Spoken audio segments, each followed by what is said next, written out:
everyone, welcome once again to your own YouTube channel Kamal academic coach. दोस्तों, आप सभी के शानदार रिस्पांस को देखते हुए हमारे टीचर्स का मनोबल बहुत ऊपर हो चुका है और जो आपके बच्चों की परफॉर्मेंस थी उसके बेस पे हमें दोबारा बहुत सारे कॉल्स और मैसेजेस मिल रहे थे कि और वीडियोस बनाइए बच्चों के लिए, क्योंकि उनकी परफॉर्मेंस बहुत अच्छी है। तो उसको देखते हुए हमारे टीचर्स बहुत बहुत बहुत एनकरेज फील कर रहे हैं और वो आपके लिए नेक्स्ट सेमेस्टर में भी वीडियोस आज से बनाना उन्होंने शुरू कर दिया है। तो देखिए आज बच्चे हमारे क्या सीखने वाले हैं। आइए। Morning student, today we are going to study third lesson of English literature, Daffodil.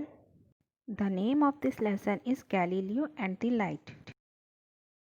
Galileo Galilei was one of the greatest scientists of his era.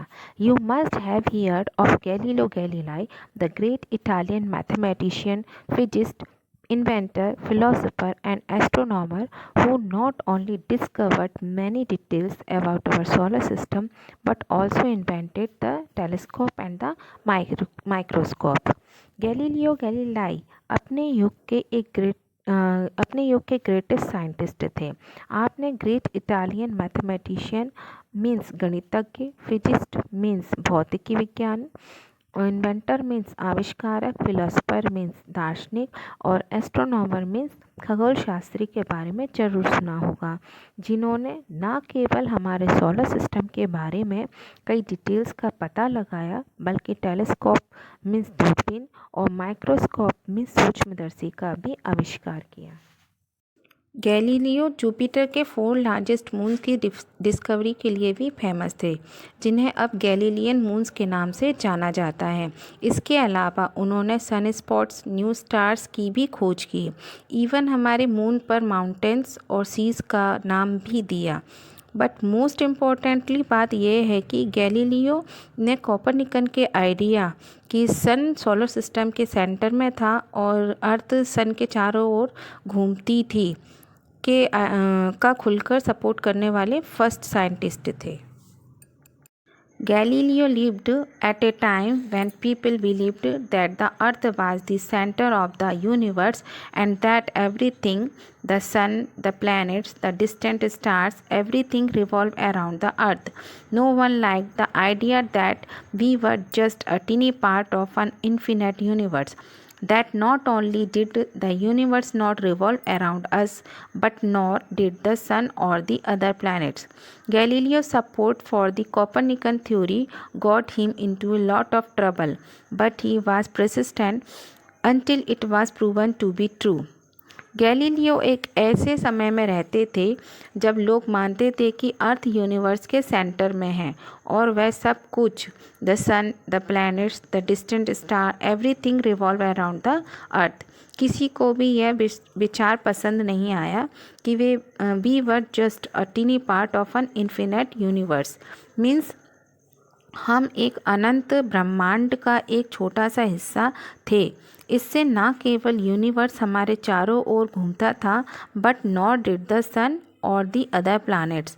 कोपरनिकन theory के लिए गैलीलियो के सपोर्ट ने उन्हें बहुत परेशानी में डाल दिया, बट वह तब तक कायम रहे जब तक यह सच साबित नहीं हो गया।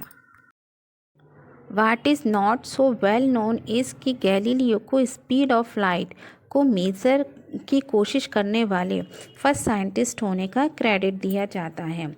Until few years ago it was assumed that the speed of light was infinite when in actually it is just really fast, exactly 299,792,458 meter per second. कुछ 100 ईयर्स पहले तक यह माना जाता था कि स्पीड ऑफ लाइट मीन्स प्रकाश की गति अनंत थी, जबकि रियली में यह बहुत fast, exactly 299,792,458 meter per second की स्पीड है। The first known person to question the idea that the speed of light is infinite was the Greek philosopher Empedocles in the 5th century BC. A few years later, the Greek philosopher Aristotle disagreed with empedocles and insisted that the speed of light was indeed infinite, and the argument continued back and forth for more than 2000 years until Galileo stepped in.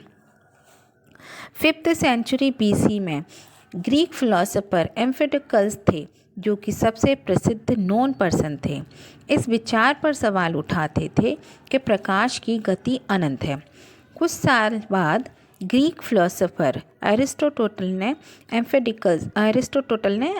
एम्फिडिकल से disagreed हुए और जोर देकर कहा कि speed of light was Indeed infinite, और यह argument 2000 से भी अधिक सालों तक जारी रहा जब तक गैलीलियो ने कदम नहीं उठाया। Galileo's method for measuring light was quite simple. He and his assistant stood with 2 lit lamps a mile apart, and by covering and uncovering the lamps, they tried to deduce if there was any time lag between the two. The results were inconclusive. The only thing Galileo could conclude was that if not instantaneous, it is extraordinarily rapid. Galileo assumed that light travels at least 10 times faster than sound, but he had no evidence to support his theory, and so he decided that his experiment was a failure. Light को measure करने के लिए Galileo का method काफ़ी simple था। वह और उनके असिस्टेंट 2 जलाए गए लैंप के साथ 1 मील अलग खड़े हो गए और लैंप को कवर और अनकवर करने से अगर दोनों के बीच में कोई समय अंतराल था तो उन्होंने कटौती करने की कोशिश की। रिजल्ट अनिर्णायक था।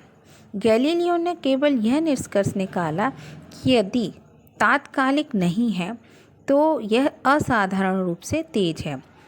गैलीलियो ने माना कि लाइट साउंड के कंपैरिजन में कम से कम 10 टाइम फास्ट ट्रेवल करती है, बट उनके पास अपनी थ्योरी को सपोर्ट करने के लिए कोई एविडेंस नहीं था, इसलिए उन्होंने डिसाइड किया कि उनका एक्सपेरिमेंट फेल था। But the important thing here is not the success और the failure of his experiment. What is important is that Galileo made a start by not accepting the old theories without any scientific evidence. But यहाँ ये important thing नहीं है कि उनके experiment success हैं या failure हैं। जो इम्पोर्टेंट है वह यह है कि गैलीलियो ने ओल्ड थ्योरीज़ को बिना किसी साइंटिफिक एविडेंस के एक्सेप्ट नहीं करके एक नई शुरुआत की। Just like his support for the Copernican theory, Galileo opened the door to thinking outside of fixed beliefs and lit the way to scientific thought. In 1632, he openly stated that the earth revolved around the sun. Copernican theory के लिए उनके support की तरह Galileo ने fixed beliefs के बाहर सोचने के दरवाजे खोल दिए and lit the way to scientific thought. 1632 में उन्होंने ओपनली कहा कि earth revolve around the sun. Galileo can be credited for the birth of modern science. Many of his early theories and deductions have laid the foundation of our modern discoveries, including Einstein's theory of relativity and Newton's law of gravity. Galileo को modern science के birth के लिए credit दिया जा सकता है।